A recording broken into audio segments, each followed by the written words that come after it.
What's going down, H-Town? It's your boy Swisher coming back at you, you know what I'm saying, with my own texting. It's not a feed. What's going down, y'all? My boy Ed, he just finished his he just finished his video, his live stream, and one of the main topics that everybody was talking about in the comment section was, what if we traded, Dewayne Brown, and what could we get for him? Honestly, that's a really tough question because I have an answer, but then again, I don't know if a lot of you guys would, you know, agree with it. But like I said, it's all opinion based. Nothing has happened, so it is what it is. But looking at what, like I said, looking at our situation and for what's going on, around the league, there's a few places you could trade Dwayne Brown. Some people in the comment section was mentioning the Giants. Other people mentioned the Broncos. I mean, although I don't necessarily get what could you acquire from the Broncos. Now, matter of fact, and I highly doubt it because the only way the Broncos would accept this trade is if we packaged it with something, and that would be to get uh Brandon Roby. I'm not a really big fan of Akeem Talib, and I know for a fact that they just not gonna trade Chris Harris Jr. I know that's not gonna happen. Now, like I said, for them to even consider trading any of their corners is a huge thought and a huge understatement. But like I said, if you're gonna swing, you might as well swing for the fences and try to hit a home run. So yeah, I'd be like, hey, you want Dwayne Brown? We'll give you Brown and say a fourth from this year and a fourth from next year, and we get Roby. Boom. Now we got two decent corners. You know what I'm saying? A lot of y'all not really big fans of Kevin Johnson, but Kevin Johnson can ball. He just, like I said, it's the National Football League. Guys get hurt. I mean, look at Clowney. He was hurt the first few years, and now he's coming on strong, like being the Hellraiser that he he's always been.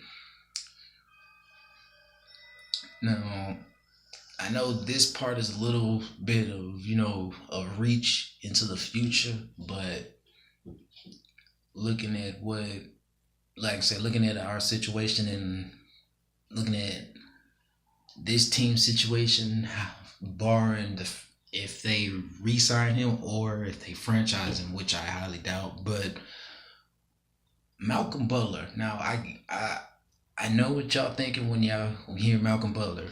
Bruce Ellington got the better of him and whatnot. I think he's on a bad defense. I think Bill Belichick realized after that playoff game against us that I got to do something. I got to do something now. Yes, he went on to go and win the Super Bowl, yada yada yada. But going into the offseason, he was like, man, we really have to work hard for this. Houston gave us a hard time. In his mind, that shouldn't happen. And it did happen. So it frightened him. And like I say, for Bill to trade for Brandon Cooks, give up a first rounder for him, it showed that he's not only worried about this team, but he saw what happened in the first half of the Super Bowl. Like, y'all get what I'm going with that, but like I say, to me, Malcolm Butler, with like I said, if they was to trade Dewayne Brown to the Broncos for Brandon Roby, and then you backdoor and you sign Malcolm Butler, now you've got a decent trifecta at cornerback, because now you can afford to let Jonathan Joseph walk. I don't know why I got light-winded right there, but now you can afford to let Jonathan Joseph walk. You know what I'm saying? And that's at least a good $9.5 million that's gone. You ended up trading Dewayne, so that's another $9 million gone.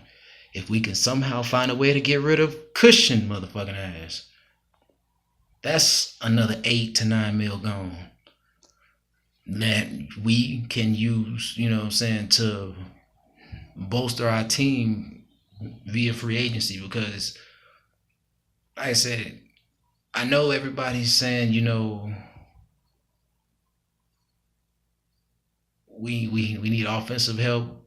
Well, not offensive line help, but I don't necessarily see a lot of offensive linemen hitting the free market next year. One guy who I am looking forward to, and I really hope that he doesn't sign a franchise tag tender, and that's Aaron Donald. And here's why.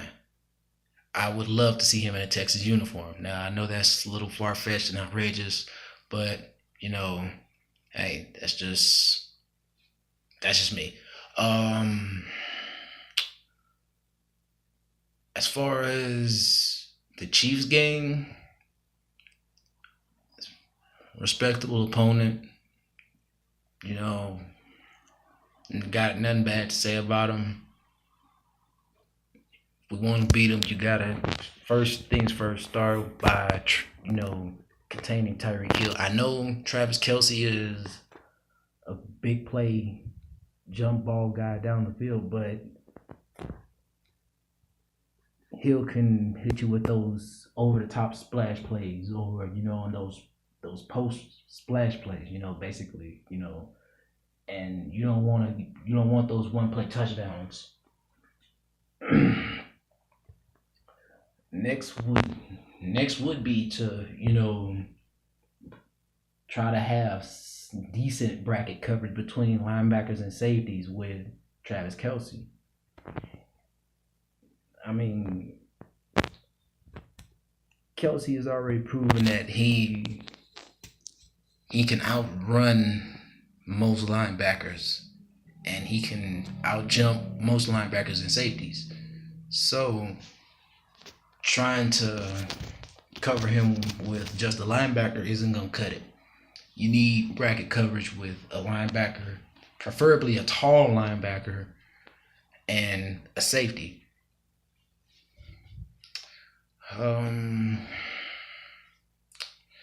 Let's see. Guys to take account for, guys like Conley. To me, he would be considered a underrated hyper athlete. You know what I'm saying? He's a very underrated, but like I said, 6'3", about 205. If he gets a good release, he can flat out just run past you. And for a defense, you never want anybody to just run past you. Plain and simple.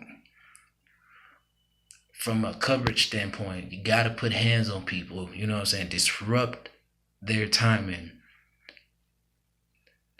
That's one thing that we really do miss with AJ Boye. Like it or not, he was able to just get his hands on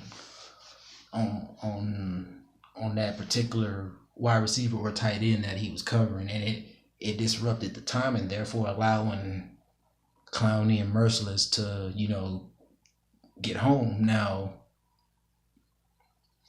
this year it would have been really nice to have him back because,